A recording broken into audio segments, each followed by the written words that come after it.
Buenos días, ya siendo las 8:32 de la mañana, tenemos en la presencia aquí en estudios de Vicente Tayano Basante, quien tiene una amplia trayectoria política a pesar de su juventud. Es una de las personas o una de las figuras del Partido Social Cristiano que ha estado en presencias relevantes en las últimas elecciones. Ha sido asambleísta, secretario del municipio de Guayaquil. En su momento también fue muy joven secretario de la Asamblea Nacional, en ese momento Congreso Nacional. Es decir, una vasta trayectoria política que está en servicio de su partido, y efectivamente vamos a escuchar el día de hoy su visión, sus puntos de vista y su criterio sobre lo que sucede actualmente en el país luego del paro nacional y cuáles son las lecciones del mismo. Primero, muy buenos días, Vicente, bienvenido aquí a La Clave. ¿Qué tal, Fernando? Buenos días, gracias por la invitación. Un saludo para quienes están siguiendo esta entrevista esta mañana. Vicente, el 30 de junio que termina el paro, aparentemente terminaba un paro con una renuencia del movimiento indígena a firmar. Se veía tomas en donde las bases indígenas le pedían a su presidente que no firme, inclusive pidió un receso para poder conversar o convencer a sus bases en cuanto a firmar este acuerdo, este convenio, esta tregua que fue auspiciada por la Conferencia Episcopal Ecuatoriana. ¿Qué tú piensas que realmente sucedió desde tu perspectiva política? Porque tú ya eres un político con bastante experiencia. ¿Qué crees que sucedió? ¿Las bases del movimiento indígena salieron satisfechas o fue un acuerdo a la fuerza para ellos? Bueno, lamentablemente durante los 19 días de paro no ganó nadie. Perdió el Ecuador, perdimos todos. Primero los ciudadanos de a pie, porque muchos no pudieron trabajar. Y otros cuantos hasta el día de hoy se siguen quejando que el costo de los alimentos, de la canasta básica, no solo que subió exponencialmente, aún ni siquiera baja. Primer tema, perdimos todos. El segundo, sin duda alguna estamos viviendo una total desconexión de la clase política con la ciudadanía, y eso es grave. Por eso la calle se calentó. El hecho de gobernar divorciados de la calle, desde el escritorio, solo desde la técnica de las redes sociales, del Twitter, le pasó factura al gobierno. Y sin duda alguna, lo más grave, Fernando, hay una lucha de clases, hay allí un caldo de cultivo de muchos actores políticos que encontraron en los errores del gobierno, en las insatisfacciones ciudadanas, el mejor camino para la explosión social. Sin duda alguna, el movimiento indígena creo que no resultó totalmente cohesionado al final, que no recibió un mensaje claro en función a todas las demandas, que muchas eran exigentes, pero lamentablemente un gobierno que tuvo que decir sí a todo para poder en ese momento, claro, no había otro camino, un poco tranquilizar la calle. Bueno, pero vemos dos realidades en el Ecuador, Vicente. Tú tienes una perspectiva también local y nacional. En Guayaquil prácticamente los guayaquileños tuvimos más tranquilidad. Pude leer inclusive twitters de hermanos de la Cuenca, hermanos de Riobamba, que cuando fue el partido de Melec contra Atlético Mineiro aquí en el Capo, le decía, es increíble que hayan casi 35.000 personas en un estadio donde en un país donde estamos paralizados todos, no podemos salir ni de la casa en el callejón interandino. Y aquí en Guayaquil se podía transitar, se podía inclusive ir a un estadio, ver un partido, llenar un estadio. ¿Por qué esas divisiones, por qué esas diferencias tan notables entre lo que sucede en Guayaquil y lo que sucede en el callejón interandino? ¿Qué nos diferencia o qué es lo que marca la pauta para poder decir que Guayaquil siempre tiene una situación tal vez más relajada o más tranquila que el resto del país? Un poco creo que más allá que relajada, Guayaquil hace muchísimos años entendió que Guayaquil vive por Guayaquil. Y sin duda alguna somos parte del Ecuador, todos somos hermanos ecuatorianos. Guayaquil ha aprendido a sobrevivir y a subsistir en momentos políticos complicados. Pero el tema de fondo es que en la Sierra Centro, en la Sierra Sur y algo también hacia el norte, obviamente hay una gran presencia indígena, y el movimiento indígena hizo sentir su organización y su estructura territorial. Y por eso tú encontrabas, como tú lo has dicho claramente, un Ecuador casi que fraccionado. En Guayaquil, en el Guayas, una realidad, en Santa Elena tal vez algo complicado, pero en el resto del país, de la sierra para arriba, el tema estaba bastante prendido. Yo creo que en lo de fondo, aquí tenemos todos que sacar lecciones, y la primera es que sin duda alguna desde las esferas del poder se debe rectificar, y se debe rectificar para bien, porque los problemas económicos no solo que se agravaron, sino que no encontramos un camino para resolverlos. Segundo, la inseguridad. Se terminó el paro, nuevamente copan los titulares. Es casi nula la inversión en obra pública, y por lo tanto esa obsesión por la macroeconomía debe de quedar de un lado. Sin duda alguna, la casa hay que ponerla en orden, las cuentas hay que ajustarlas, tenemos que crear un ambiente de inversiones, pero el ciudadano debe sentir que el Estado está trabajando y que le está llegando dinero al bolsillo.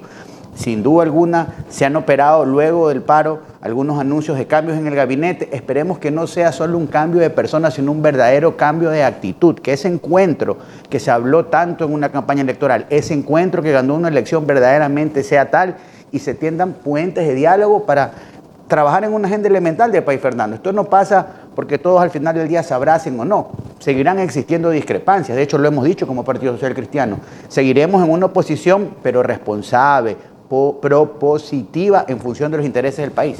¿Qué sucede y qué marca la diferencia entre los organismos seccionales que son manejados por el Partido Social Cristiano con el resto del país? Por ejemplo, siempre se habla que el socialcristianismo tiene una política más dura, más férrea, que viene desde la línea de León Férez Cordero, que siguió con el abogado Jaime Nebot, que ahora la tiene la abogada Cintia Viteri, de tener esa posición de, bueno, estamos aquí para dialogar, pero aquí no me entran a destruir, poner volquetas, poner inclusive personal de seguridad en los puntos de acceso a la ciudad. Esa diferencia que realmente se marca con las administraciones socialcristianas, ¿en qué nace? ¿Cuál es la perspectiva socialcristiana? Primero la defensa de la ciudad, luego la conversación, o siempre generalmente los partidos de izquierda, los partidos extremistas lo tachan de prepotencia. ¿Cuál es la diferencia entre la prepotencia y el hacerse respetar? Bueno, actuar con claridad, Fernando. Nosotros partimos de un hecho. Para progresar necesitamos esforzarnos, para progresar necesitamos trabajar y por lo tanto no cabe la paralización de la ciudad, ni cabe la paralización de servicios públicos y menos que discrepancias que nacen de la política, que sí, que luego llegan a los ciudadanos, nos pasen factura como lo que te decía al inicio de esta entrevista.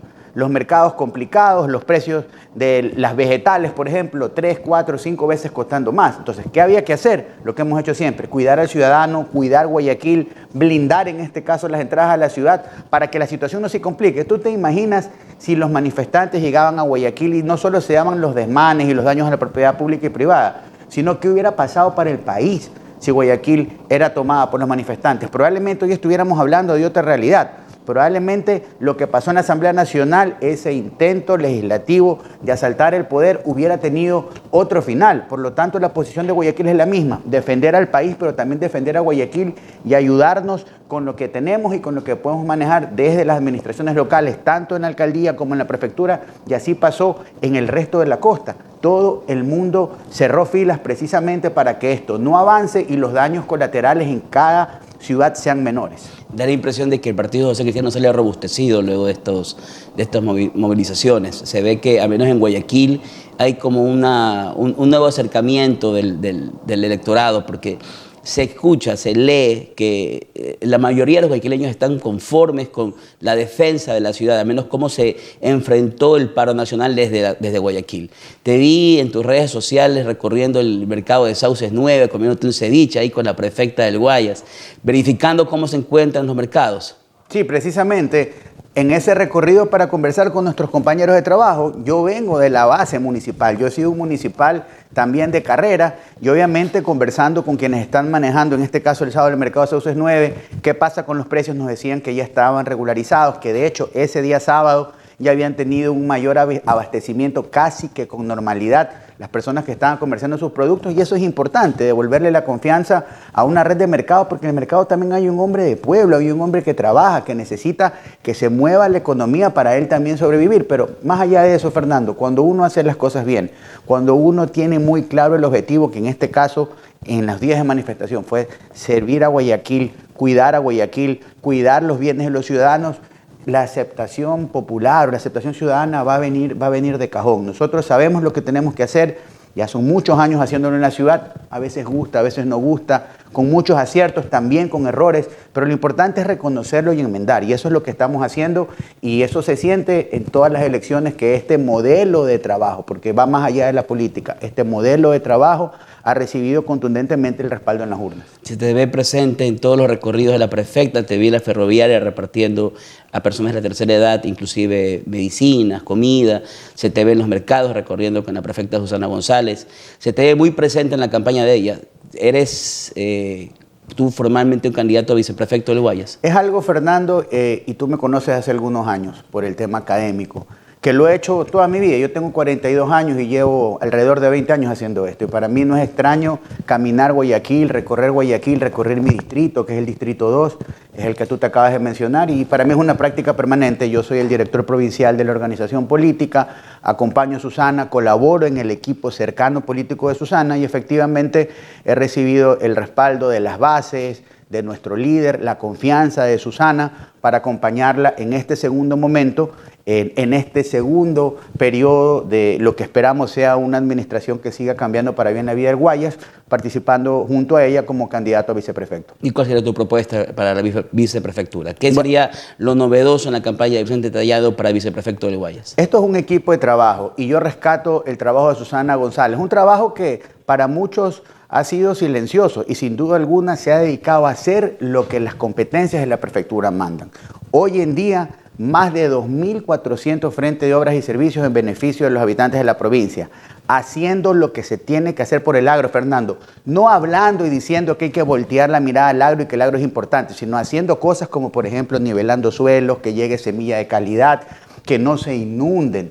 Y efectivamente buscando espacios de comercialización, organizándolos, capacitándolos, repartiendo el presupuesto con equidad y con justicia. Es la primera vez en la provincia del Guayas, en la historia del modelo político, que efectivamente las juntas parroquiales inclusive reciben prorrateadamente recursos que les ha permitido hacer obra. Imagínate tú que una junta parroquial en la que viven 20.000 personas reciba un presupuesto de $1.000 o $1.500 mensuales para trabajar. Sin la ayuda de la prefectura, sin la colaboración de la prefectura, no hubieran servicios. Y es allí cuando la prefectura ha intervenido con caminos vecinales. Es allí cuando ha conectado recintos que permiten que ese trabajo productivo, que esa siembra, que esa cosecha llegue en el menor tiempo posible y no se malogre. Y lo vamos a seguir haciendo. Un Guayas que piensa de aquí a 30 años, un Guayas que está totalmente enfocado en la productividad, porque todo lo que estamos haciendo como equipo de trabajo no solo busca que vivamos mejor, sino busca poner dinero en el bolsillo de la gente con las obras y los servicios. De cada $100 del presupuesto de la prefectura, $90 son destinados a obras y servicios y solo $10, es decir, el 10% es gasto corriente. Se ha puesto orden en esta prefectura, una institución que para muchos no servía, que tenía que desaparecer, y la tengo que felicitar a Susana. Hoy muchos y todos quieren ser prefectos, pero el ciudadano que diariamente recibió la atención de la prefectura, estoy seguro que va a ratificar este modelo de trabajo liderado por una mujer valiente y trabajadora durante los siguientes 4 años. Siempre yo he ponderado, y lo he conversado contigo también en algunas ocasiones, que el Partido Social Cristiano fue tal vez el único, al menos en Guayas, que pensó en la renovación de sus cuadros. En su momento, cuando él fue León Férez Cordero, históricamente él tenía su cuadro de políticos jóvenes, esa tanda de Alberto Dají, Ricardo Novoa, el mismo Jaime Nebot, que terminó siendo el líder político posterior a León Férez Cordero. La impresión siempre fue que Jaime Nebot preparó una nueva tanda de líderes, un nuevo grupo de líderes en el cual te encontrabas tú, Henry Bucalón, Cristina Reyes. Pero ya en este momento vemos que se ha fraccionado ese grupo, que ese grupo de esa generación, ese relevo generacional social cristiano no está presente. Cristina se acaba de ir del partido, se acaba de desafiliar del Partido Social Cristiano. Es una durísima baja para el Partido Social Cristiano por todo lo que en política representa a Cristina, y a Henry Bucalón ya no lo vemos presentes en las actividades del Partido Social Cristiano. ¿Qué pasó con esta generación? ¿Tan solo quedas tú? Bueno, sin duda alguna ha sido un largo proceso de formación y siempre lo digo, he tenido la oportunidad de formarme junto a los mejores hombres y mejores mujeres. De hecho, Jaime Nebot, parte importante de ese proceso de formación. Yo he hecho el proceso de las bases como dirigente, luego como concejal, luego como secretario del Congreso, luego como presidente del partido hasta el día de hoy. Fui a la asamblea, tuve un tránsito en la administración y he sido producto. Yo soy el ejemplo claro de ese relevo generacional junto a mis amigos y compañeros que tú acabas de mencionar. En todo proceso hay decisiones políticas y personales y cada uno de ellos ha tomado sus decisiones, a las cuales las respeto como persona, con quienes he compartido luchas importantísimas en la asamblea, en el Consejo Municipal. Pero esto debe de seguir. En lo que a mí respecta en cuanto a la dirigencia del partido, precisamente estoy haciendo eso desde hace 7 años.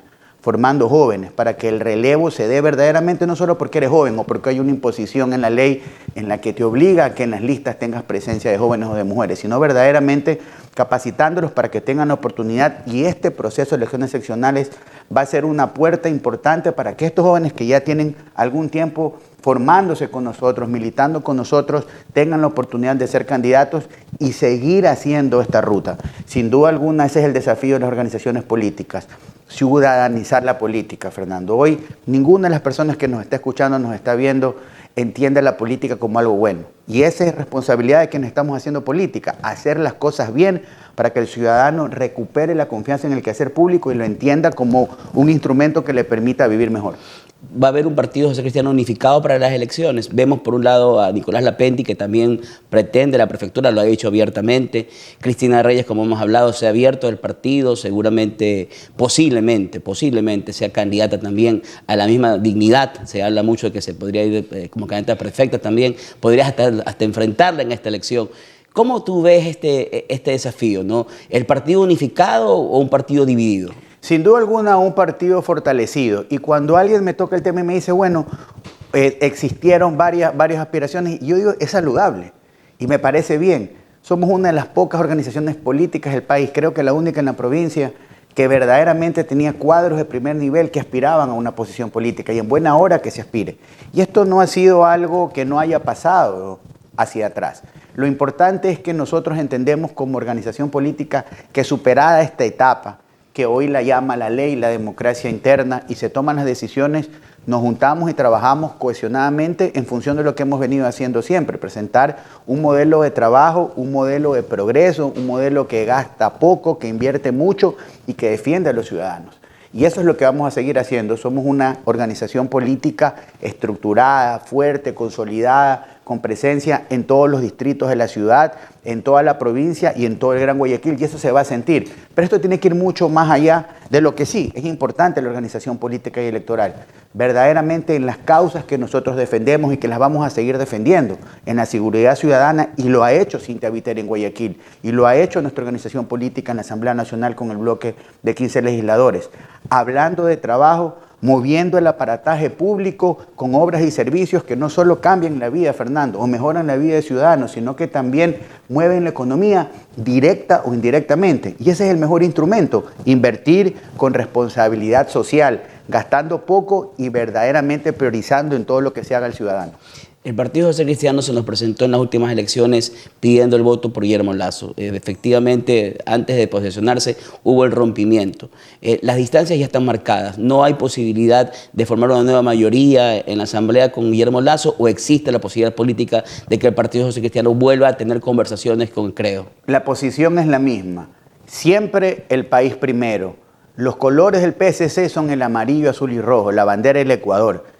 Y cada vez que haya que tomar una decisión en función del interés del país y los ciudadanos, nuestros votos van a estar. Y lo hemos demostrado, lo demostramos la semana pasada.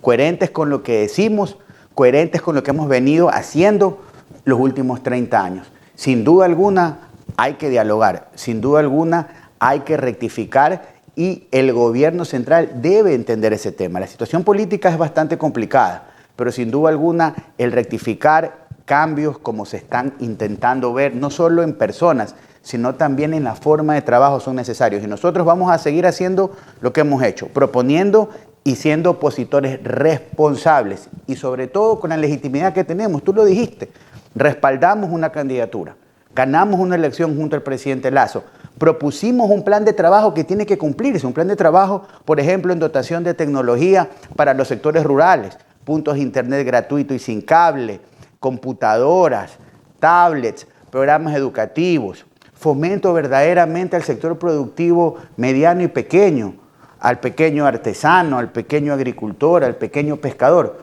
Son temas que no solo los propusimos en una agenda de trabajo, que las hemos venido defendiendo siempre y en lo que creemos, y tenemos toda la solvencia para exigir que se cumplan, no como actores políticos, sino como ciudadanos que le dimos el voto, porque al final del día eso es la democracia, Fernando. Muchas gracias, Vicente, por acompañarnos el día de hoy. A ti, muchísimas gracias. Ha sido un privilegio tenerte con nosotros aquí en vivo y poderte escuchar y ya saber, ya tener el conocimiento pleno que vas a ser candidato en estas elecciones seccionales. Bueno, como siempre, gracias, un gusto la orden y un fuerte abrazo para quienes nos han seguido. Muchas gracias a Vicente. Gracias por estar con nosotros. Vamos